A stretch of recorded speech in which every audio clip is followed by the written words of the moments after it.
Good evening, everyone. Welcome to the open book. I am so excited. We are back. We are 1 year old and we are now back. I am so excited.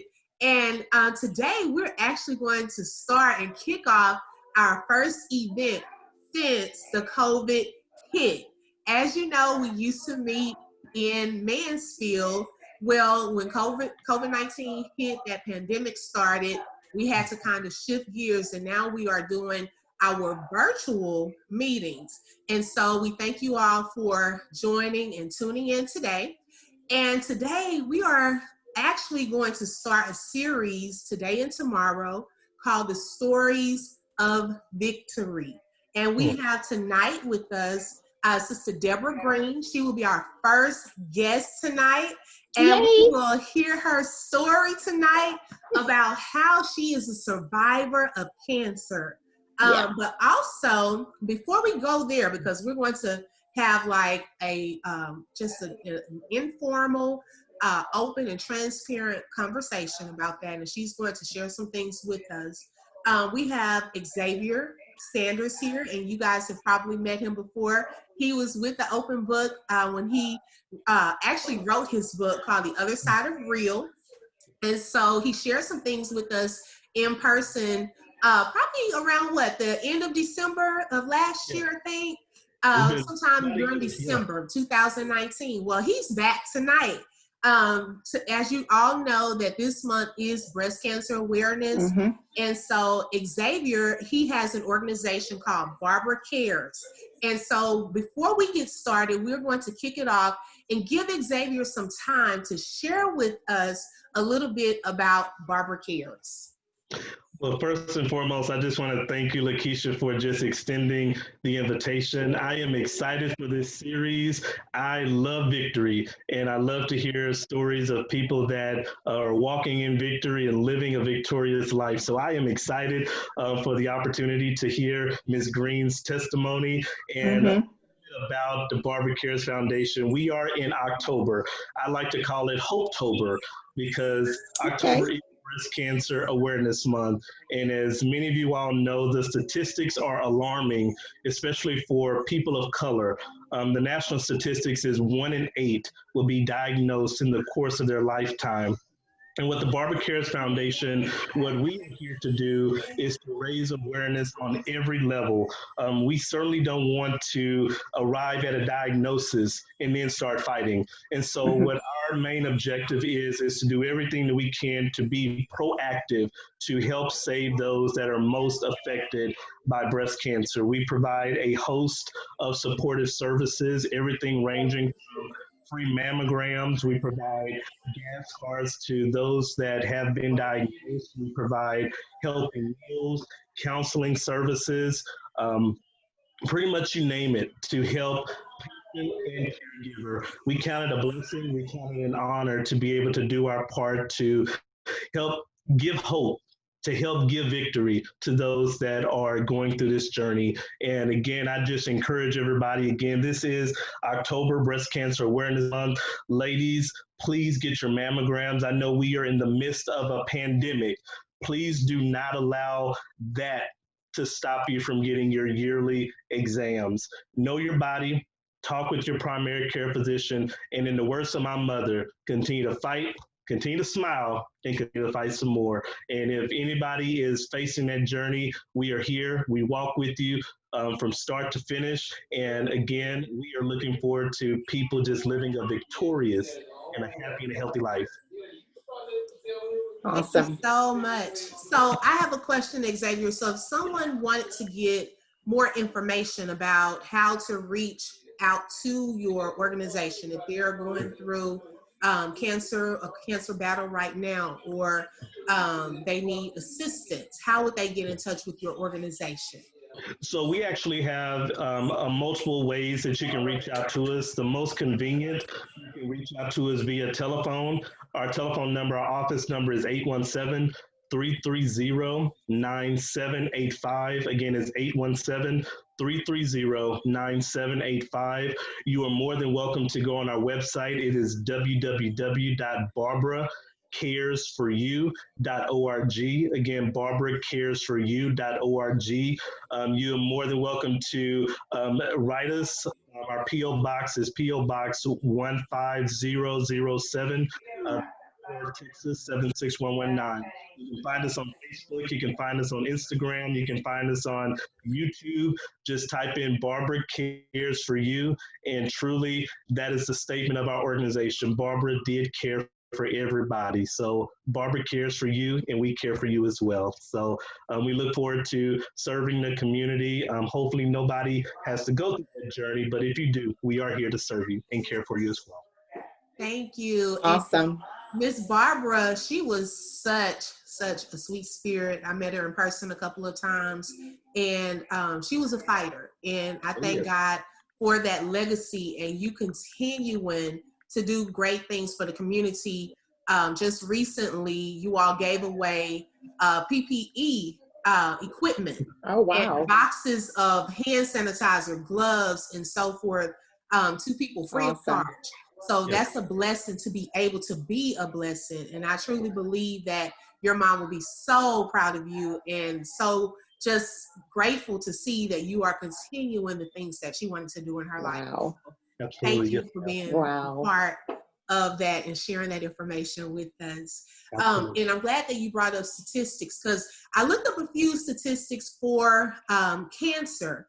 And I found that the most common cancers are breast cancer, lung cancer, and bronchus cancer. And I hadn't even heard of that one. But a lot of men and women, like you also had a segment, Xavier, about men also having breast cancer. And sometimes men don't get checked. And that's something that, you know, we want to also bring awareness to during this time. The cancer mortality rate is actually higher for men than women. And it's one of the leading causes of death in the world. Okay. Right. But we have with us tonight, I'll call her Mrs. Deborah Green. I call her sister because we went to church together. Y'all, I have to share with you. Is it okay if I share this little funny moment with you? You know what it is? Yes, go ahead. Okay, so Sister Deborah, she first of all helped a lot and can cook. When I say you can cook, she can do down home cooking. Okay, so she did the our breakfast cafe at Day Spring Family Church, but she would also serve and bring food, different food. So one night we had, like, I think various churches come and they had kids, and so the kids, I think, were doing spaghetti or something that night. Okay, and so they were calling, they brought busloads of kids, and so they were calling for all of the kids to come. Well, one little boy was a straggler.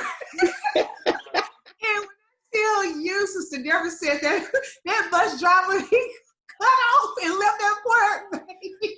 It was so funny the way she tells you. You have to tell him how you said that bus driver did. So the guy got in the bus. That bus was on two wheels going down the highway. That kid is just standing there.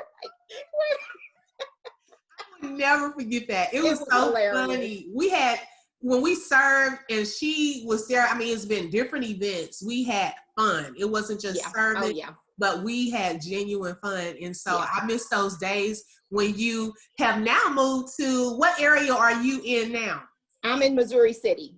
Okay. Right outside of Houston. Right outside of, okay. Yeah, because I'm from Houston. And so when you said you're moving there, I was like, oh, okay, so you're not too far if I have to come visit and get some food, you know, and I still haven't had a chance. And I'm still waiting for her to come and get some food.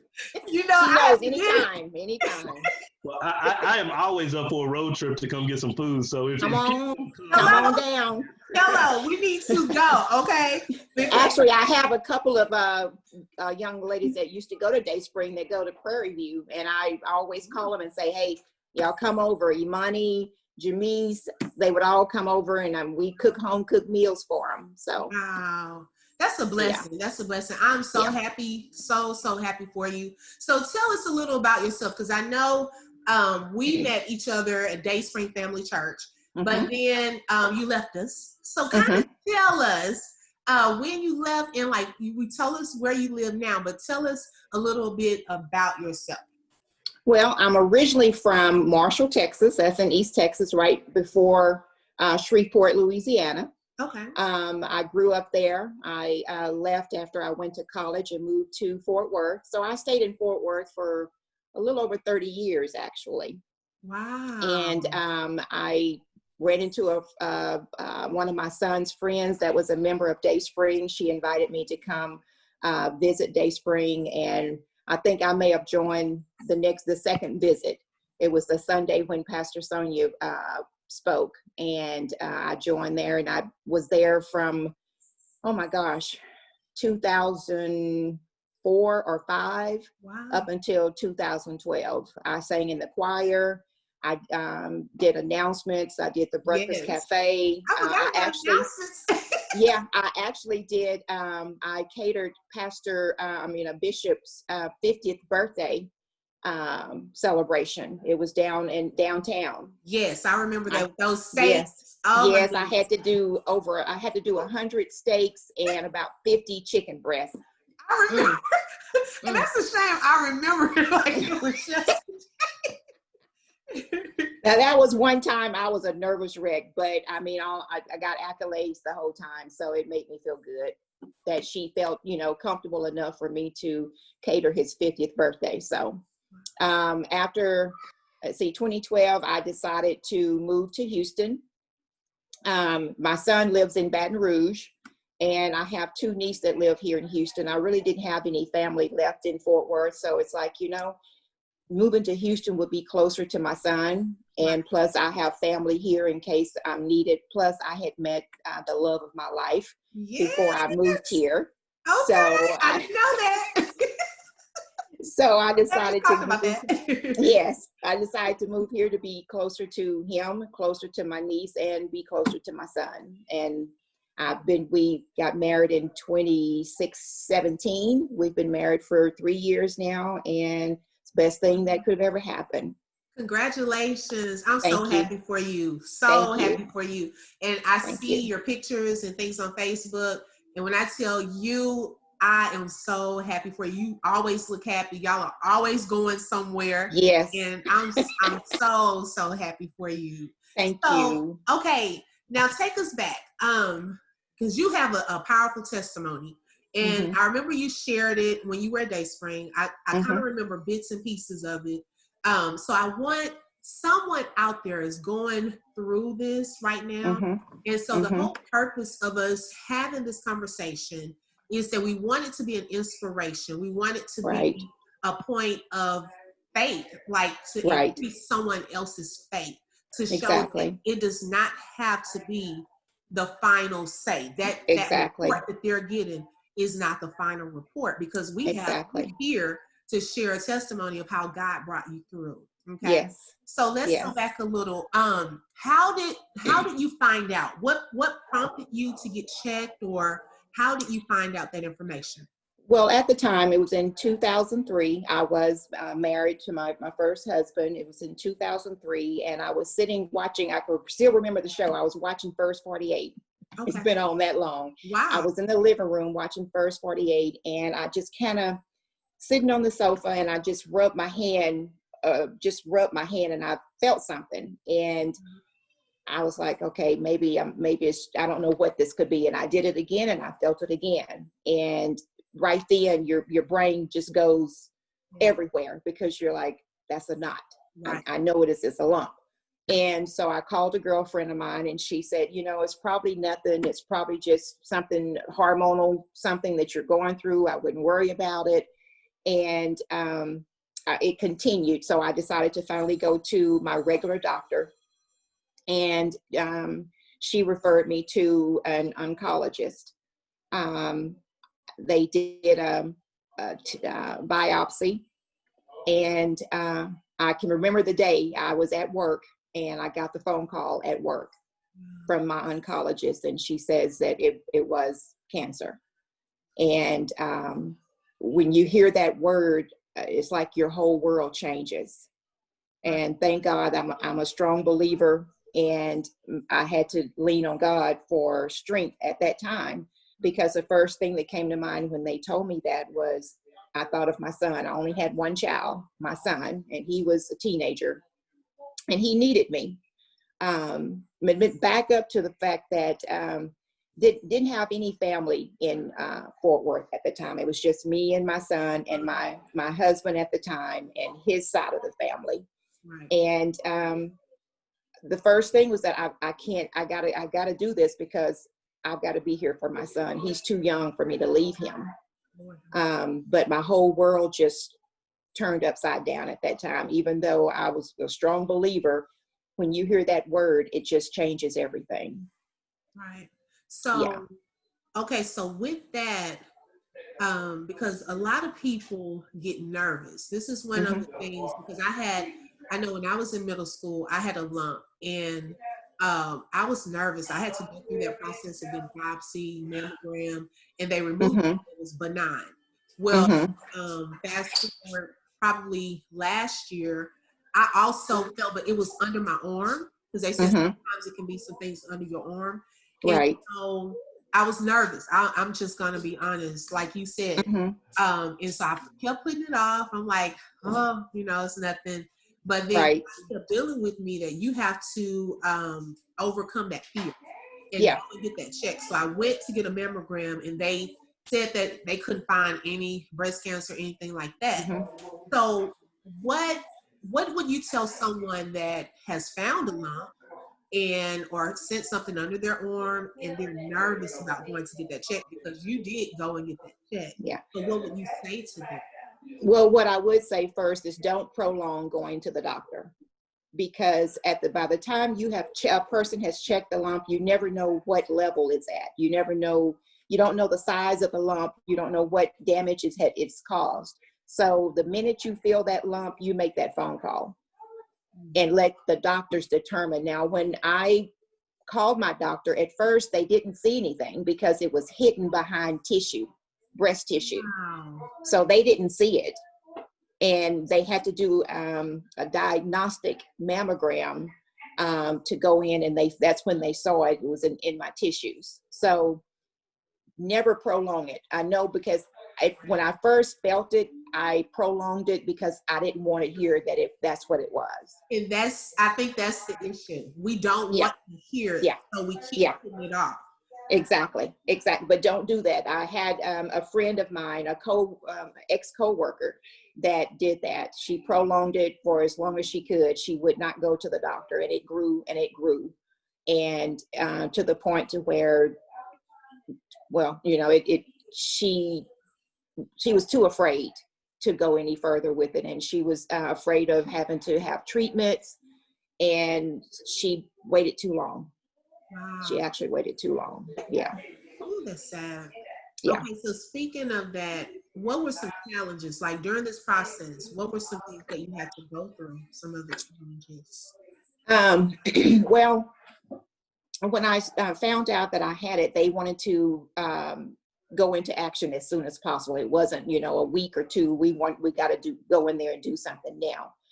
When I talked with the oncologist, they said, we may just have to do a lumpectomy. We may not have to do a mastectomy. So I'm like, okay, that's fine. So we went in. I scheduled the surgery maybe 3 or 4 days after that. They went in and they did to do a lumpectomy, but while they were there, they found out that it had spread it to 2 of my lymph nodes. Okay. So they couldn't do anything then. So 3 days later, I went back and had another surgery and had to have a mastectomy. That was the hard part of waking up thinking that it was just a lumpectomy and everything is done and everyone's looking at me like, really sad. And I'm like, what's going on? But no one wanted to tell me. They wanted the surgeon to tell me what they had found. So it was a hard thing to grasp at the time that they actually had to, they found the 2 lymph nodes involved and had to come back in and do a mastectomy. After that, within a couple of weeks, I had to get set up for chemo. Okay. I had to do 6 months of chemo. That was an experience all in itself. And like I said, I was a believer at the time. I was not a member of a church at that time. I had just stopped attending another church in Fort Worth, and I was, I was still in communication with the people there. I just was not in attendance. So I felt like I was sort of alone. The husband that I had at that time was not a very supportive person. So that was one of the challenges, is that you don't have the person in your household, for better or for worse, through sickness and health. You didn't have that once you take those vows, that wasn't there. During that time, my son was in school, he played football, and he was very active.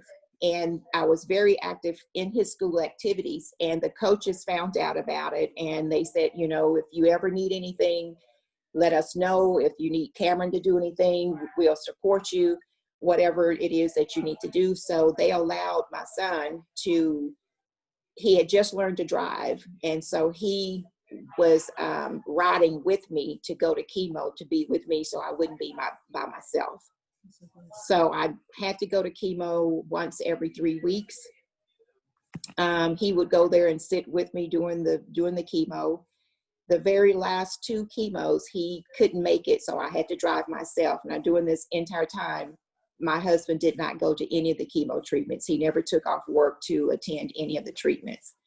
The very last treatment that I had, let me back up. The first set of, there's 2 sets of chemo treatments that I had to do, medicines. The first 3 months was the one that would make me nauseous, no appetite, very weak. I was very depressed. I would just I didn't work for those 6 months that I was in chemo. I was on short-term disability. And I was depressed. I would lay on the couch and cry while my son was at school, my husband was at work.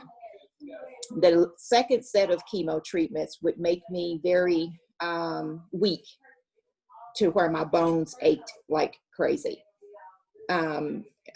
It was very painful. I lost sense of taste. I couldn't dry myself off after taking a shower. It was painful.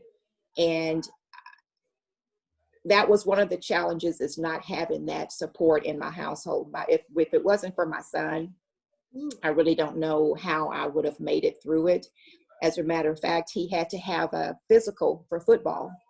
And I drove him to the doctor during my chemo treatments. I drove him to the doctor for his physical, and I felt weak that day. Didn't feel right that day. I just didn't feel right. And I sat in the chair in the room where he was. We were waiting on the doctor to come in, and I told him, I said, I feel real dizzy. And he was like, well, lay your head back, Mom. And I said, I'm just going to lay back just for a minute, because the room is just spinning. And the next thing I knew, I was on the floor with paramedics taking me to the emergency room with just me and my son there, to where he had to drive my car to the emergency room behind the ambulance, and he had never driven by himself. But thank God that he was able to do it and get there and be there with me. So those were some of the challenges. After I finished chemo, I had to go through 6 weeks of radiation. The radiation was every day. It was 5 days, I'll say 5 days a week. I had to go for radiation for an hour a day. I had started back to work. I would go on my lunch break to have radiation and go back to work.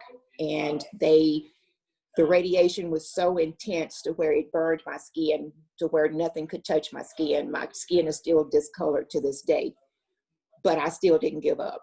I kept going to radiation. Even though I was in pain, I kept going. And I finally called the doctor and I said, I'm burning. I don't know what it is. What can you do? And she says, you've had enough treatments now. We can stop. And I went through it knowing that I couldn't stop. I knew that I couldn't stop.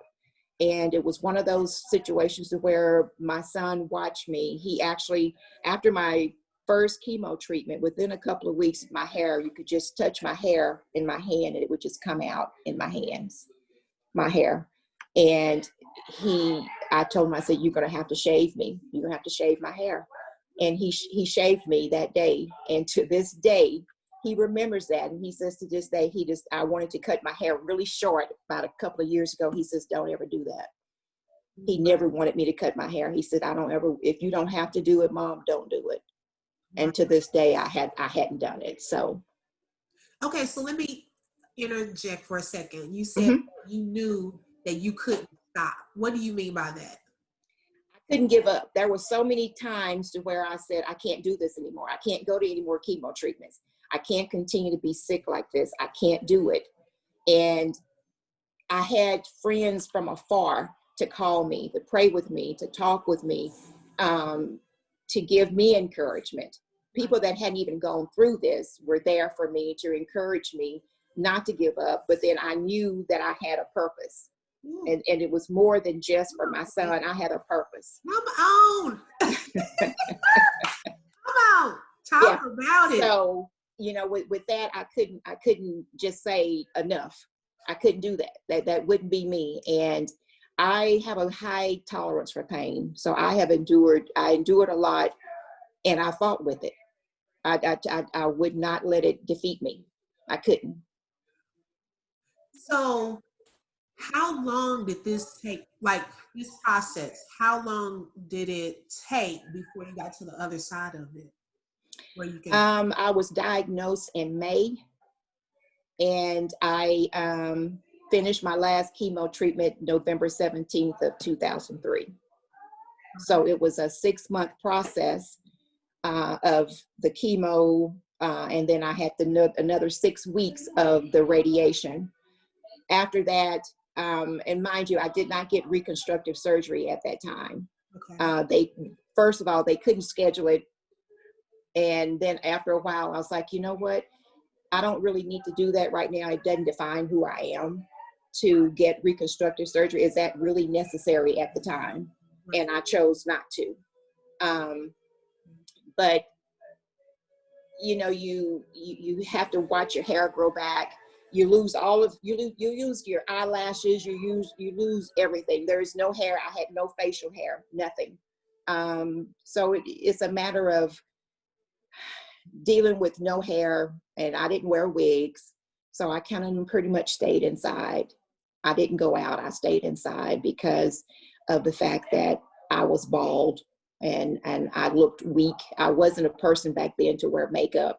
So I didn't want to go out for people to stare and see that I was a sick person. I just chose to just stay inside until I had to go out. But after, I would say, probably starting the new year of 2004, I finally regained my strength back. I regained my health back. And that's when I met Donna Crane. And that's when I started, she, invited me to go to Dayspring with her. And that's it. I mean, I started living my life again. I started living again, pretty much. And what's interesting is, and this is nothing against your ex-husband, but God sent help. He still sent the support. Still. Because in marriage, and I remember I was sitting in a wedding one day, and I was so happy for the couple. And I remember before I even got married, this was like probably years before that, God said that they would be tested in everything that they were. So when I decided to get married, I went into it knowing that we would be tested, right? Everything that we were promising. And sometimes it's hard for some people to really, really live up to those vows that they, made.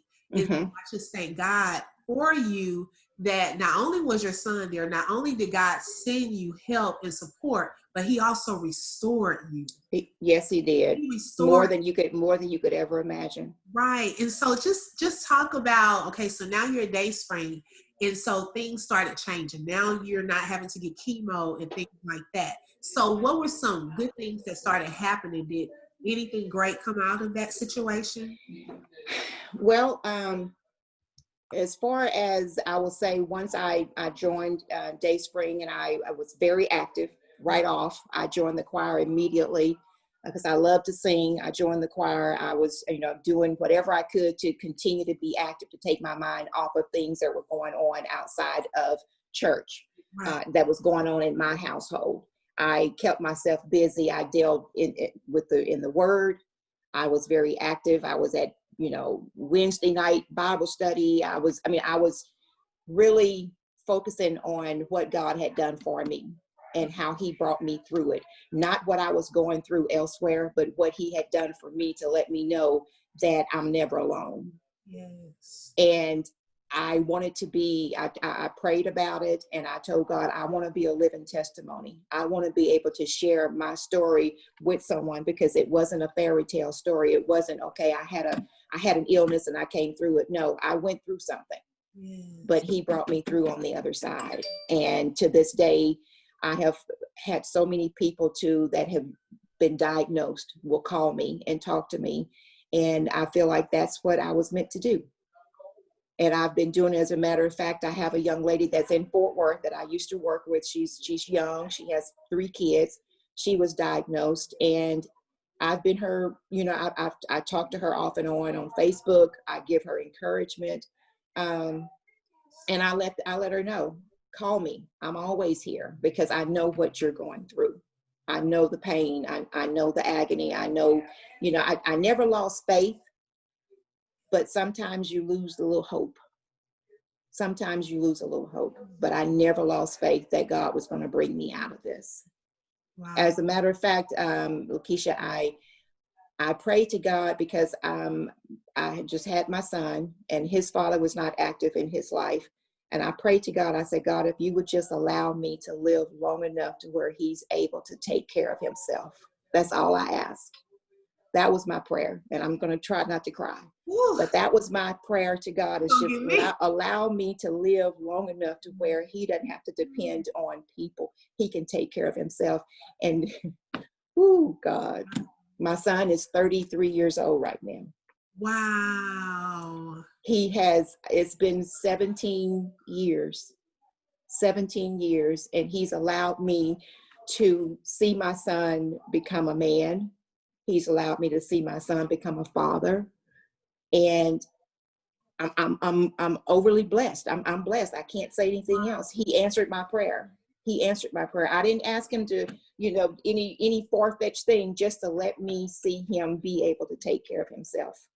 And he did that. He granted that. And not only did he grant that, you get to see grandkids. Baby, I get to see grandkids. And I tell you, when I hear them say Gigi, my heart melts. When I hear them, Gigi, we miss you, Gigi. We love you, Gigi. It melts me, because I never thought that I would see that day. When you're going through something like that, you never know what the future is. You can pray and ask God to do things for you, but you have to believe that he's going to see you through. But then still, that's that inner person, still, you're not sure what's going to happen in the future. You don't know what's ahead. And I never really thought that I would be able to witness having grandchildren. And I have 2 of my own grandchildren from my son, and then my stepdaughter has a daughter that's 5 years old, and I get to see her all the time, and we talk all the time. So I'm blessed. I'm happy for you. When I tell you, I'm so happy, because I was witness to some of those health challenges when you were at that, but you never let it get you down. I didn't. I couldn't. Come right on back to church. Come right on back. Get right back involved. Bring us some food. Just doing it in just the way you talked about your faith, and how God is just so faithful and honored. He is. Yes. And so many people, when you're going through a situation of cancer, should not have to be alone. And exactly. God will send the right people along. That most definitely. Right. You don't have to be in the house. Like you say, you were in the house depressed. You don't have to be in the house depressed. You have someone, even sharing the video. Think of those people, Sister Deborah, and I want you to give them some words of encouragement. What would you say to someone that's right now in the process of going through this cancer battle? What would you tell them? Well, I would tell them not to isolate themselves, for one thing. Never isolate yourself when you're dealing with a crisis such as cancer, whether it's breast cancer, any type of cancer. Never isolate yourself, because that's really not good for you. It's not good for your health. Find a support group. That's one thing I did not do, is I did not lean towards a support group. I was, a lady referred me to one, and I was like, I just don't want to do it. And that was one of the worst decisions that I made, is not getting involved with a support group. And I think that's one of the first things when you're dealing with this, to get into a support group of people that have been through the same thing that you are still going through. And it's such a help to where you do not feel alone. And when you're in those support groups, they are so willing to be there for you, because they know what you're going through. They've been through it. So I would say that's the first thing that please try and find. And no matter where you are, no matter what city, there's always a support group. You can Google them, you know, maybe through church. Maybe maybe there's a support group at church, or they can refer you to one. But there's always a group that can support you when you're going through this stuff. Never go through it alone, because you don't have to. Right. You don't have to. Wow. I'm trying to contain myself. So I'm going to tell you this, two quick stories, and quick stories. Okay. When I was first diagnosed, my very best friend, we've been friends since Pampers. Okay. Her name is Vicky. And when I called and told her that I was diagnosed, she was there to support me. And I told her, I said, I'm getting ready to go for chemo treatments, and I'm afraid. I don't know what's going to happen. And I said, I want to eat my favorite food before I go into this, because I don't know when I'll be able to eat it again. And my favorite food is steak and shrimp. And I said, I was hoping that my husband would do this for me, but he was absent quite often. He was not in the household quite often. And so I was on the phone crying with her and telling her I just want, steak and shrimp before I start my first chemo treatment. And so I was sitting down, and the doorbell rang. It was on a Sunday morning. The doorbell rang. Now, mind you, she lived 3 hours away. Okay. The doorbell rang, and she was at the door. She had gone to the grocery store and bought steak and shrimp and baked potatoes. And she came in. She drove 3 hours. She came in and she told my son, I don't know how to use the grill, but if you know how to use it, let's go out here and get it done. And if I tell you that's a friend, that's a friend. That's a friend. To not even tell me she was going to do it. Wow. It was in her, God put it in her heart to do that for me. Wow. And that meant so much to me, that she cared that much for me to do that. And she's been my support. We're each other's support, but that meant so much to me at that time, that I had a friend that cared that much for me to do that. Yeah. And the other story is a little funny. I thought I'd bring a little humor. I was diagnosed in May, and my son was getting ready to graduate from high school. And it was the next year he was graduating from high school. And I had invited all of my family from Houston and everywhere to come for his graduation. Okay. And my niece had her little girl, and she was probably around 3 or 4. She's just learned to talk really well. She's around 3 or 4. And I was taking a shower. So excuse me, Xavier, but I was taking a shower, and my little great niece, she was in there with me. She was just, just a chatterbox, just talking. And when I got ready to step in the shower, she looked at me and she went, oh, and I said, what's wrong, baby? She said, Aunt Deborah. And I was like, what? What happened to your Chi-Chi? And I said, huh? You only have one Chi-Chi? She said, my mama's got 2 Chi-Chis. My auntie's got 2 Chi-Chis. I got 2 Chi-Chis. Why you only have one Chi-Chi? I said, baby, it was sick. It was sick, so they had to take my Chi-Chi away. And she said, are you going to get another Chi-Chi? I said, I don't know, maybe one day I will. And she went, okay. I said, okay, I gotta take a shower. So she ran in the other room and just blasted out everybody. Aunt Deborah only has one Chi-Chi. So her mom told her, she says, don't say it out loud to people like that. That's not something that you tell everyone, okay? Just be real hush-hush about it, okay? And she went, okay. So when they got ready to leave to go back to Houston, she said, I'm gonna try and go to the store and get you a Chi-Chi. Me and Mom are gonna go to the store and buy you a Chi-Chi, okay? And I said, okay. So a couple of months later, I came to visit her in Houston, and she ran out the house. Aunt Deborah, and jumped in my arms, and she says, do you still have one Chi-Chi?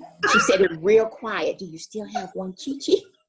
It was the funniest thing. Oh my God. It was so funny. Her mom told her to be discreet, so she whispered it to me. Do you still just have one? So she remembered. She remembered, yes. Oh she remembered that one Chi-Chi.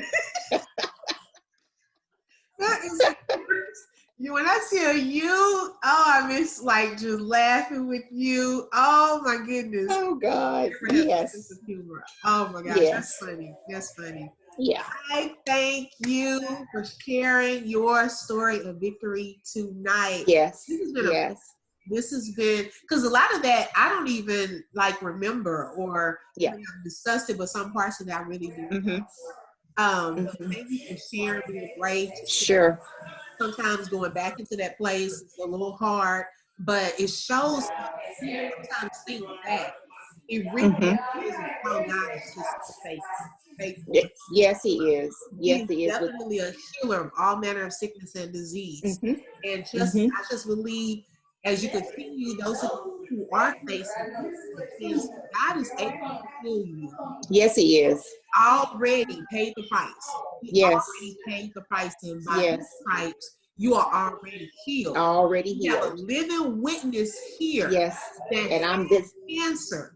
Yes. She is healed. She has been restored. Yes. She has a family. She just prayed that God would just leave her here just to see her son be able to grow up and take care of himself.